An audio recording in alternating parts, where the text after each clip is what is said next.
Ok, j'ai fait toutes les erreurs possibles avec mon contenu. Je vais te montrer exactement aujourd'hui comment tu peux les éviter et avoir des meilleurs contenus qui te ramènent directement des clients sans passer des heures à créer les mauvais sujets, à ne pas capitaliser sur les différents formats que t'offrent aujourd'hui les différents réseaux, à ne pas mettre de CTA, à ne pas assez préparer mes contenus et surtout à ne pas traquer les liens de Google Call. Ces différentes erreurs que j'ai pu faire, on va rentrer plus en détail dedans. Mais la première et la plus grosse selon moi, c'est de faire des contenus qui n'attiraient pas ma cible et qui ne renforçaient pas ma valeur perçue non plus. Ça me ramenait juste des touristes dont je m'en foutais. J'étais là un petit peu pour le prestige et non pas pour le profit. Ça, c'est une phrase de Tugan Barre, mais qui est très vraie aujourd'hui. Si jamais tu fais du contenu building public, si jamais tu fais des contenus vlog, mais qu'il n'y a aucun moment où tu transmets de la valeur, où tu parles de ton offre, où tu renforces ta valeur perçue, il n'y a aucun intérêt. Ok, à part si tu es en B2C, je te parle vraiment si tu es en B2B, si mais tu vends des formations au FM ou je ne sais quelle merde, avec tout le respect que j'ai pour... non, j'ai aucun respect pour ces gens-là, excusez-moi. Eh bien, tu... ça ne sert à rien en fait de faire des buildings publics où tu te filmes, où tu dis ah ouais, c'était trop galère aujourd'hui, oh putain, là c'est cool. Ça montre de l'authenticité, ok, mais c'est pas héroïste. Enfin, le temps que ça va te prendre par rapport à ce que ça va te rapporter, et ok, il y a des gens qui vont connecter. Mais enfin, fais-le pas comme les gens le font. Alors, si jamais tu le fais, transmets de la valeur dedans. Genre, si t'es authentique et que tu veux faire ce genre de contenu, faut qu'il y ait quelque chose derrière. Ok, faut que tu montres le process, faut qu'il y ait des petits moments où tu donnes vraiment de la valeur. Si tu fais des vlogs, ça peut marcher, hein. Je suis pas contre les vlogs ni rien, mais faut le faire de la bonne manière et pas juste montrer du lifestyle en disant ok, bah là on va au resto, ok, maintenant là je suis avec une meuf, ok, là je suis à la piscine, là je suis en lambeau ou quoi. Les gens ils s'en foutent. Et ça crée pas vraiment de proximité avec ta cible. Enfin, ce qui crée plus de proximité, c'est montrer des moments réels. Les gens, ils se reconnaissent pas tous en ça, à part si c'est ce que tu vises comme personne. Moi, je sais qu'aujourd'hui, la plupart des gens que je regarde et chez qui je vais acheter, c'est des gens qui montrent qu'ils bossent vraiment, qu'ils ont des clients. Si c'est ce que tu peux montrer aujourd'hui, fais-le. Voilà, fais des contenus qui attirent ta cible en fait. Ça dépend en fait. Parce que là, je suis un petit peu trop basé sur ma cible. C'est vrai que je pense pas au fait que dans cette vidéo, il y aura peut-être des gens qui regarderont qui sont en B2C. Va sonder ta cible en fait directement. C'est ce que j'ai fait moi de mon côté et ce que je fais avec mes clients. C'est qu'on envoie des formulaires soit aux clients actuels qu'ils ont, soit à des gens qui sont dans leur ICP. Par DM sur Instagram, les gens sont ouverts, on leur dit ouais, on est en train de construire un système de contenu, on a besoin de récolter du feedback, du marché directement. En échange de ça, on peut te rendre un service, te faire un audit gratuit ou quoi.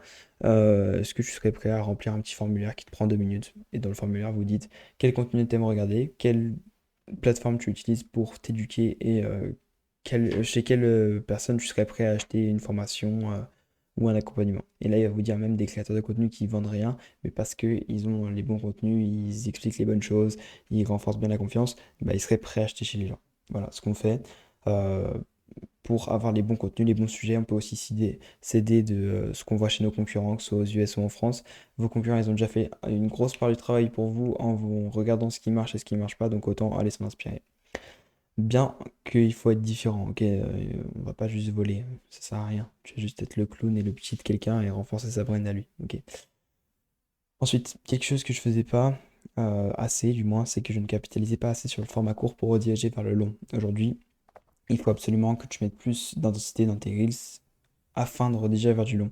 C'est cool de faire du format court, on voit qu'il y a des gens qui envoient du volume et que ça rapporte trop de résultats, mais c'est encore mieux de faire du court qui ramène vers du long pour plus d'éducation et aussi qui crée une omniprésence parce que là je poste 5 à 10 fois sur Insta par jour et évidemment du coup les gens dès qu'ils ouvrent Insta ils voient ma gueule, enfin ceux qui sont abonnés à moi en tout cas, ils voient ma gueule et ça renforce la confiance. J'essaye de faire les meilleurs contenus possibles, toujours avec les sujets qu'on a trouvés dans la partie qu'on a vu juste au-dessus. Et c'est trop puissant. Et donc dans tous ces contenus-là, enfin du moins la plupart, je dis commente un mot-clé pour, enfin, mais je commente podcast pour recevoir l'épisode entier, commente podcast pour recevoir mon système d'acquisition entier. Et là, toutes les personnes qui interagissent, du coup, je leur envoie les formats longs.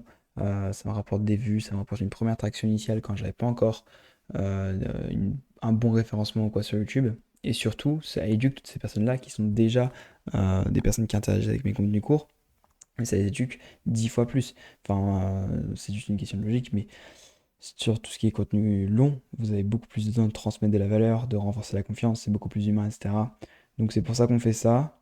La quatrième erreur, troisième erreur plutôt que j'ai fait, c'était de ne pas mettre assez de CTA, même de ne pas mettre du tout de CTA. je capitalisais pas du tout sur les gens qui regardaient déjà. En fait, j'espérais que les gens les réservaient d'eux-mêmes, allaient regarder directement la description, sauf que c'est faux, les gens ne font pas les choses d'eux-mêmes, il faut leur dire quoi faire. Donc aujourd'hui, j'ajoute des CTA dans toutes mes vidéos, dans tous mes podcasts afin de rediriger vers ma description, vers un appel. D'ailleurs, si tu as regardé cette vidéo jusqu'ici, on est actuellement à 5 minutes 17 et que tu veux scaler ton business grâce à la création de contenu, obtenir plus de clients même quand tu dors, je t'invite à réserver un appel en description. Ce sera directement en one-to-one avec moi. Je vais t'aider à construire la roadmap pour 2026. La cinquième erreur que j'ai faite, c'est de ne pas assez préparer mes contenus. J'allais un peu à l'arrache parce qu'il fallait faire le contenu, que c'était une tâche qui était marquée sur la to-do list, ou parce que j'avais la flemme, etc. Je parle surtout des formats longs encore, parce que les formats courts, aujourd'hui en tout cas, comme je connais très bien mon sujet, j'arrive à, même sans vraiment d'inspiration, juste avec un sujet général ou une question qu'on me pose, créer des contenus pertinents. Mais sur ce qui est format long, il faut vraiment bien structurer les choses, que ce soit logique, que vos idées soient compréhensibles et simples à expliquer, parce que en 30 minutes, plutôt en 30 secondes, 45 secondes, c'est assez simple d'être pédagogue, de bien expliquer des concepts, mais quand vous voulez rentrer plus libre dans des choses et parler pendant 15-20 minutes d'un sujet, il faut que ce soit beaucoup plus structuré. Genre, vous voyez que ces vidéos-là, c'est pas les vidéos les plus digestes. Bon, après, c'est très raw et je dis vraiment ce que j'ai dans la tête, donc c'est pour ça que c'est aussi comme ça. Mais si jamais je veux vraiment bien transmettre mon idée, avoir la meilleure rétention possible et convertir derrière, je vais beaucoup plus préparer la vidéo. Je vais pas vraiment scripter, mais avoir une trame précise, avoir tous les points de passage. Donc d'abord je parle de ça, ensuite je parle de ça, ensuite de ça, ensuite de ça. À tel moment je m'arrête, etc. Dans l'intro, je dis ça, ça, ça, ça.